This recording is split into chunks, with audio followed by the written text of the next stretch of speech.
શું તમને ખબર છે કે અમિત શાહ અને નરેન્દ્ર મોદી બંગાળ જીતવા માટે મરણિયા શા માટે થયા છે? હું તમને જે કારણ બતાવીશ તે ભારતના કોઈ પણ મીડિયાના ધ્યાનમાં નથી આવ્યું, અને જો આવ્યું છે તો એ તમારાથી છુપાવવામાં આવી રહ્યું છે. જેના માટે બીજેપી પ્રચાર એવો કરી રહી છે કે બંગાળના જે હિન્દુઓ છે તેમને બાંગ્લાદેશના ઘુસપેઠિયાઓથી બચાવવાના છે અને મમતા દીદીની ગુંડાગીર્દી કરવા વાળી પાર્ટીથી બચાવવાના છે. પરંતુ અસલી ખેલ કંઈક બીજો જ હોઈ શકે છે. પૂર્વના મોટા ભાગના રાજ્યોમાં બીજેપીએ પોતાની સરકાર બનાવી લીધી છે, એકમાત્ર વેસ્ટ બંગાળને છોડીને. છત્તીસગઢ, બિહાર, ઓડિશા, ઝારખંડ જેવા રાજ્યોમાં જેવી જ બીજેપીની સરકાર બને છે અને ત્યારબાદ ત્યાંના જંગલો અને ખનીજ સંપત્તિઓને પોતાના મિત્ર એવા અદાણી જેવા શેઠિયાઓને હવાલે કરી દેવાય છે. પરંતુ અહીં અસલી ખેલ કોલસાનો છે એવો આક્ષેપ ઘણા એક્ટિવિસ્ટો લગાવી રહ્યા છે.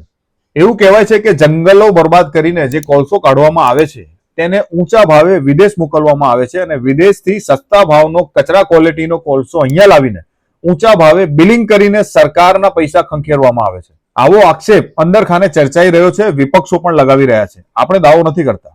હવે સમસ્યા એ છે કે બિહાર, ઝારખંડમાંથી કાઢેલો કોલસો બહાર મોકલવો હોય વિદેશ તો એમને વેસ્ટ બંગાળ થકી મોકલવો પડે, પણ મમતા દીદીની સરકાર હોવાથી ત્યાં એમનો ખેલ પડી શકતો નહીં હોય અને એટલા માટે તેમને કોલસો વાયા ઓડિશાના પોર્ટથી મોકલવો પડે છે, જે એમને મોંઘો પડી શકતો હશે.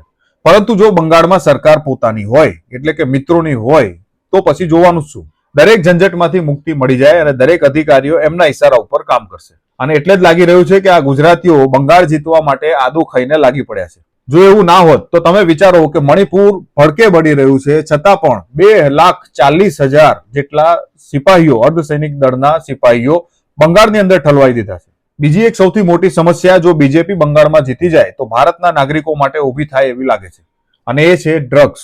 અત્યાર સુધી સૌથી મોટા ડ્રગ્સના કન્સાઇનમેન્ટ જ્યાં પકડાયા છે તે જગ્યા છે અદાણી પોર્ટ્સની, અને સંજોગાવસાત ત્યાં સરકાર પણ બીજેપીની છે. એટલે લાગે છે કે ડ્રગ્સ માફિયાઓને બીજેપી સરકાર અને અદાણી પોર્ટનું જે કોમ્બિનેશન છે એ ખૂબ જ માફક આવે છે અને તેનો લાભ ઉઠાવવાની આ ડ્રગ્સ માફિયાઓ કોશિશ કરતા હોય છે. મેં તમને હિન્ટ આપી દીધી છે, એટલે હવે તમારે કોમેન્ટ કરીને જણાવવાનું છે કે આ બે ગુજરાતીઓ આદુ ખાઈને વેસ્ટ બંગાળ પાછળ શા માટે પડી ગયા છે. અને આવી બીજી ગપલેબાજી જાણવી હોય તો આ પેજને ફોલો જરૂર કરી લેજો. જય હિન્દ.